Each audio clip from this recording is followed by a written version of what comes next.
Emily Harper stood at the kitchen window, her thin fingers wrapped around a chipped mug of cold tea.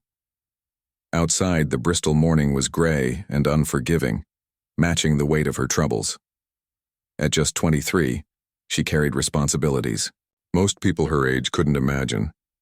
The small cottage felt smaller with each passing month. Photographs of her parents, now gone, watched silently from the wall. A car accident 2 years ago had changed everything.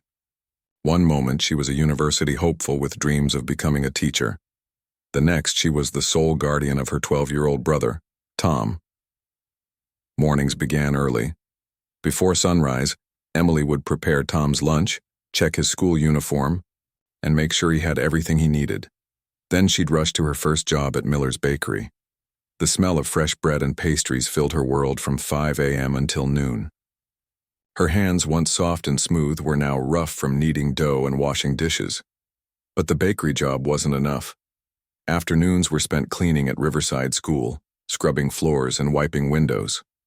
The work was hard, but Emily never complained. Tom was her world, and she would do anything to give him a better life. Money was always tight. Some nights, Emily would sit at the kitchen table, surrounded by bills and calculator, trying to make impossible mathematics work.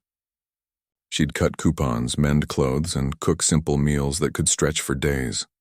Tom never knew how close they were to struggling completely. Despite everything, Emily kept her dreams alive. She studied whenever she could, late at night after.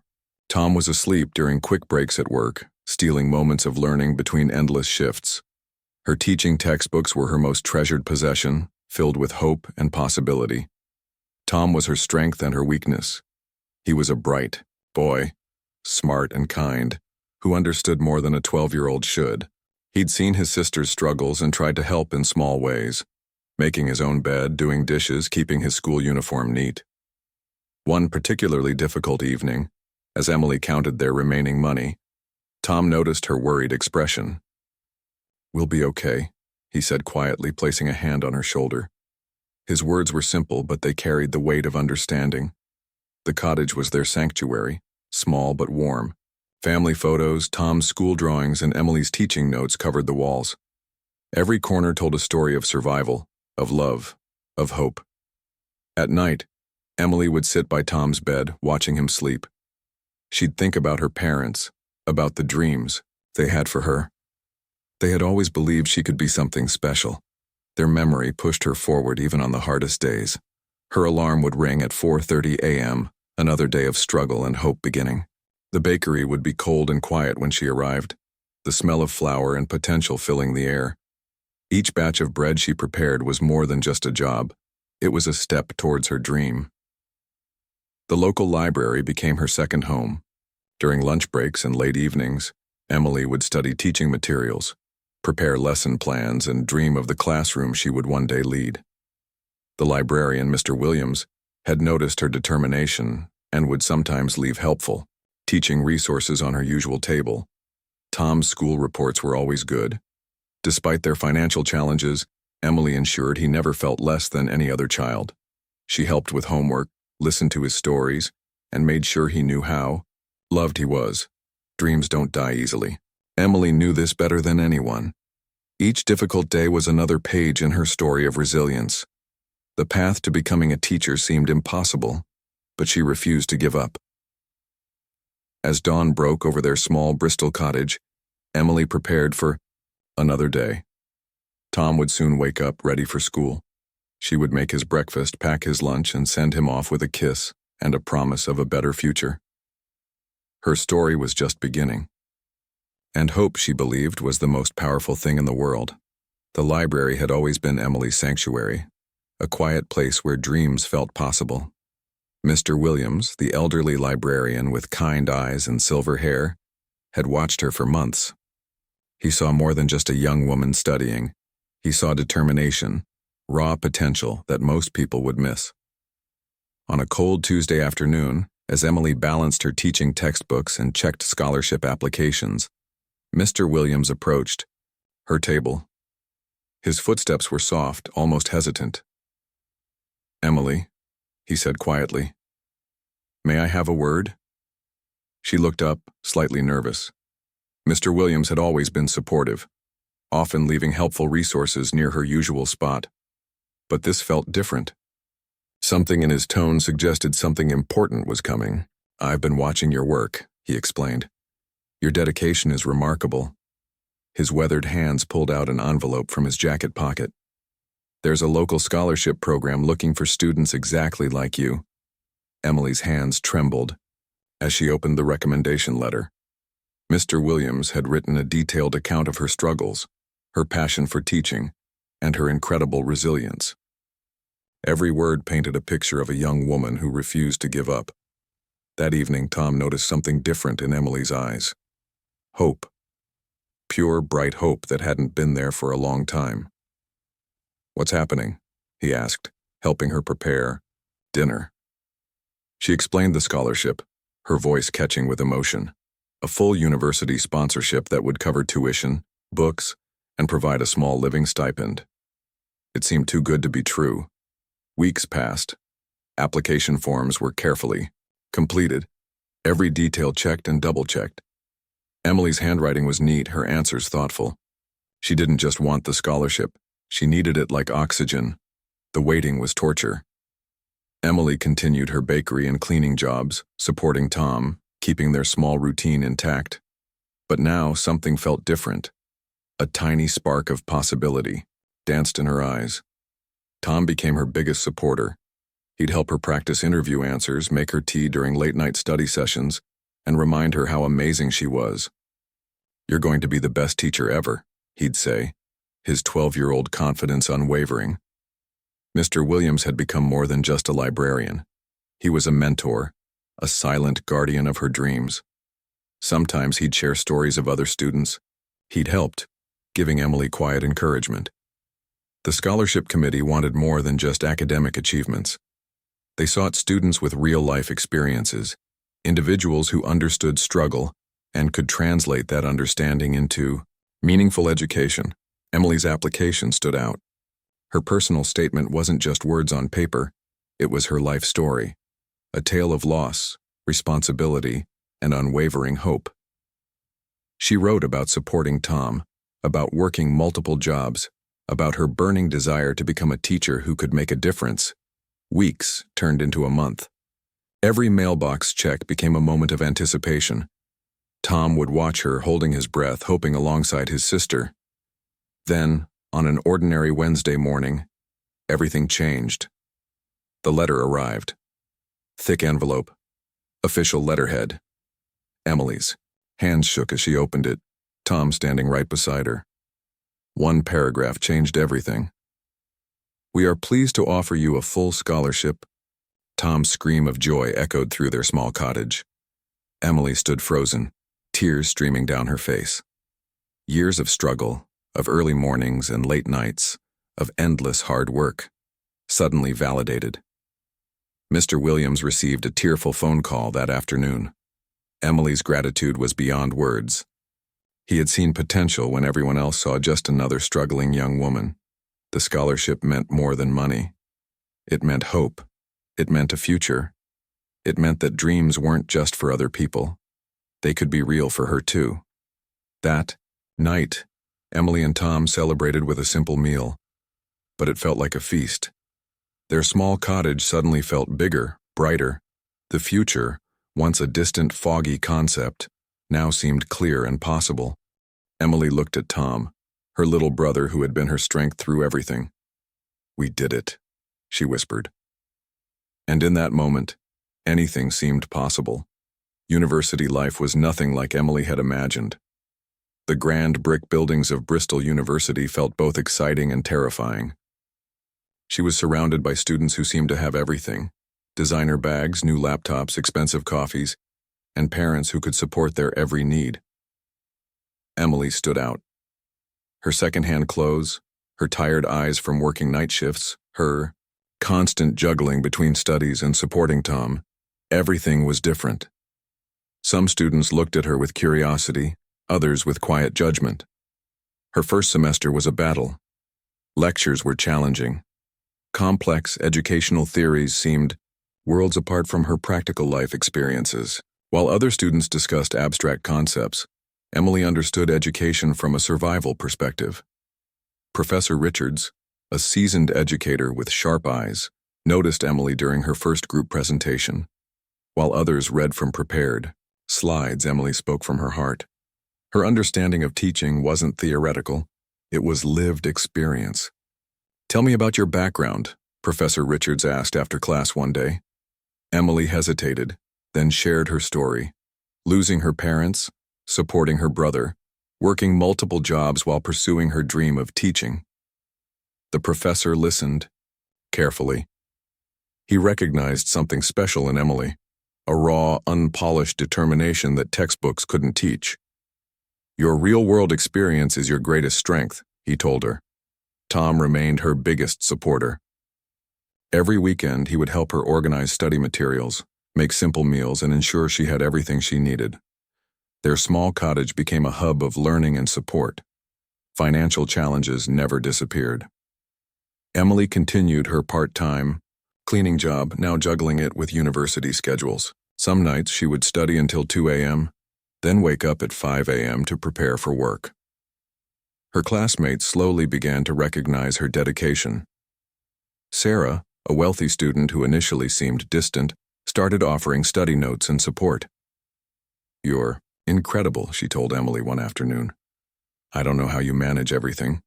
Group projects became Emily's testing ground. Where some students struggled with teamwork, she excelled. Her practical problem-solving skills, developed through years of managing her own challenging life, made her an exceptional team member. The university's education department had strict standards. Assignments were complex, requiring deep understanding of learning theories, child psychology, and teaching methodologies. Emily approached each challenge systematically. Her personal experiences became her secret weapon. Understanding struggle, resilience, and the importance of support. These were lessons no textbook could teach. When discussing inclusive education, Emily's insights were profound and authentic. Professor Richards began mentoring her. He saw potential beyond academic performance. "Teaching isn't just about knowledge," he would say. "It's about understanding human potential." Winter came, bringing additional challenges. Heating bills, winter clothing for Tom, university expenses. Everything seemed to cost more. Emily's scholarship helped, but careful budgeting remained crucial. Her nights were a careful balance of studying, planning lessons, and ensuring Tom's needs were met. She would often cook large batches of affordable, nutritious meals that could last several days. Every penny counted. Tom's support never wavered. He understood the sacrifices Emily was making. On tough days, he would leave little encouraging notes in her textbooks, draw funny cartoons, or make her favorite simple pasta. Slowly, Emily's confidence grew. Her assignments improved. Her understanding of educational theories deepened. She wasn't just studying to become a teacher, she was preparing to make a real difference. The university became more than an institution. It became a pathway to her dreams. Each lecture, each assignment, each challenging moment was a step closer to her goal of becoming an inspiring educator. Her classmates began to see her differently. No longer just the girl working multiple jobs, but a dedicated, passionate future teacher with a remarkable story of resilience. Professor Richards watched her progress with growing admiration. "Some students learn from books," he would later tell colleagues. "Emily learns from life." As her first year concluded, Emily realized something profound. Her challenges weren't obstacles, they were her greatest teachers. Every struggle had prepared her for this moment. Every difficult experience had built her strength. She was becoming more than just a student. She was becoming an educator who truly understood the power of human potential. The school looked tired and worn, much like the neighborhood surrounding it. Westfield Community School wasn't a place most teachers wanted to work. Broken windows, faded paint, and students who seemed beaten down by life before they'd even begun. Emily's teaching practice began here, assigned by her university. Some of her classmates complained about the location, but she saw opportunity, where others saw challenge.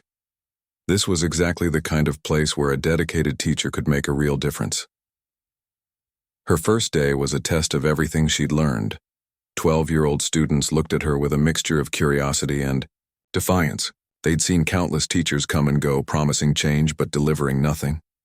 Michael, a quiet boy in the back row, caught her attention first. His eyes were intelligent, but his body language screamed defeat. Torn jacket, shoes held together with tape, a look that suggested he'd given up before even trying. Emily remembered her own childhood. The struggles, the moments of uncertainty. She understood these children weren't just students, they were survivors. Her teaching approach was different. Instead of strict lectures, she created interactive lessons. She used real-life examples, connected learning to their experiences. Mathematics became about managing money. English became about telling their own stories. Your life matters, she would tell her students. Your background doesn't define your future. Michael slowly changed. During one mathematics lesson, Emily noticed how quickly he solved complex problems mentally. "How did you do that?" she asked. His shy smile revealed a brilliant mind waiting to be encouraged. The school principal, Mr. Thompson, watched her carefully. Most young teachers burned out quickly in this challenging environment. But Emily was different. She didn't see problems. She saw potential. Her lessons became more than academic instruction. She listened to her students' stories. She understood their challenges. Some came from single-parent homes, others from families struggling with unemployment. Each student carried a world of complexity. Tom's support continued. He would help her prepare materials, listen to her lesson plans, offer young teenage perspectives. Their bond remained strong, their mutual support unbreakable. One particular project changed everything. Emily asked students to create presentations about their dreams, their potential futures. Michael's presentation was a revelation. He spoke about wanting to become an engineer to help his struggling community. The other teachers were surprised. They'd seen Michael as a problem student, someone likely to drop out. Emily saw a young man with incredible potential waiting to be unlocked. Her approach wasn't just about teaching subjects, it was about teaching hope. She brought in guest speakers from similar backgrounds, showed documentaries about people who had overcome significant challenges. The classroom transformed. Students who previously sat silently began participating. Grades improved. Attendance became more consistent. Something fundamental was changing. Mr. Thompson called her into his office one afternoon. "Your approach is unconventional," he said, "but it's working." He saw what Emily had created, not just a classroom, but a community of learning. Parents began noticing changes. Michael's mother, working 2 jobs, approached Emily with tears in her eyes. "You've changed my son's outlook," she said. Simple words that carried profound meaning. Emily understood that true education wasn't about perfect test scores. It was about believing in human potential, about showing students they were more than their current circumstances. Her university. Supervisors were impressed. Her teaching practice wasn't just successful, it was transformative. She was creating a model of education that looked beyond traditional methods. As the school year progressed, each student's journey became a testament to her approach. Michael's mathematical skills improved. Other students found their voices, their confidence, their dreams. Tom would listen to her stories each evening, proud of his sister's impact. "You're making a real difference," he would say, and Emily knew this was true. The tired, worn school was changing, one classroom, one student at a time. Emily had discovered her true calling, not just teaching subjects, but inspiring human potential. Her journey was just beginning, but already she was breaking barriers one lesson at a time. Graduation day arrived with unexpected emotion. Emily stood among her classmates, wearing a simple black gown that represented years of struggle and triumph. Her journey was different from everyone else's, a story of resilience, love, and unwavering determination. Mr. Williams sat in the audience, his eyes filled with quiet pride. The librarian who had first believed in her was now witnessing the final chapter of her remarkable journey. Tom sat beside him, dressed in his best suit, camera ready to capture every moment. When Emily's name was called, the applause was different. It wasn't just celebration, it was recognition. Her university peers, professors, and even strangers understood they were witnessing something special. Professor Richards approached her after the ceremony. "You're not just a graduate," he said. "You're an inspiration." He handed her an unexpected envelope, a recommendation for a teaching position at Westfield Community School. Michael, her former student, was now in the front row. His grades had improved dramatically. His dream of becoming an engineer was no longer just a distant hope, but a real possibility. He represented everything Emily had worked to achieve. The teaching award came as a complete surprise. Emily's innovative approach to education, her ability to connect with students from challenging backgrounds, had caught the attention of the entire education department. Tom's excitement was uncontainable. "My sister," he would tell anyone who would listen, "is going to change the world." His pride was pure, unfiltered, a testament to their journey together. Emily's acceptance speech was simple but powerful. She spoke about her parents, about loss, about the importance of believing in oneself. She talked about Tom, about Mr. Williams, about the students who had taught her as much as she had taught them. The local newspaper ran a story about her journey. From bakery worker to inspiring educator, the headline captured her transformation. Photographs showed her with her students, her brother, Mr. Williams, the people who had been her support system. Westfield Community School offered her a full-time position. The principal recognized that Emily was more than just a teacher. She was a catalyst for change. Her approach could transform how education was viewed in challenging communities. Financial stability finally seemed within reach. The teaching position, combined with her scholarship achievements, meant a stable future for her and Tom. No more multiple jobs, no more constant worry about making ends meet. Michael's mother approached Emily during the celebration. "You gave my son hope," she said, tears in her eyes. "You showed him he could be more. Such moments made every struggle worthwhile." Tom was now a confident teenager, inspired by his sister's journey. He spoke about wanting to help others, to make a difference. Emily knew their difficult past had created something beautiful, a shared understanding of resilience. Mr. Williams watched from a distance, a quiet smile on his face. The young woman he had first noticed in the library had become everything he had imagined and more. His small act of belief had helped change a life. Emily's classroom would no longer be just a place of learning.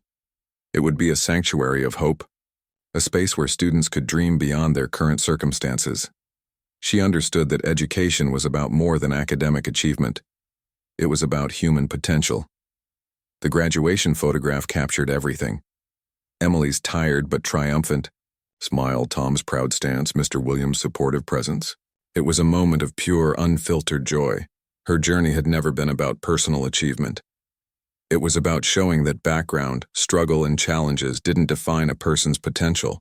It was about hope, about believing in oneself, about creating opportunities. As the celebration continued, Emily looked around. Her students, her brother, her mentors, they were her real achievement. She had done more than graduate. She had transformed lives, including her own. The small cottage where their journey began now felt different. No longer a place of struggle, but a symbol of possibility. Emily had proven that with determination, support, and belief, anything was possible. Her dream was realized. But more importantly, she had helped others realize their dreams.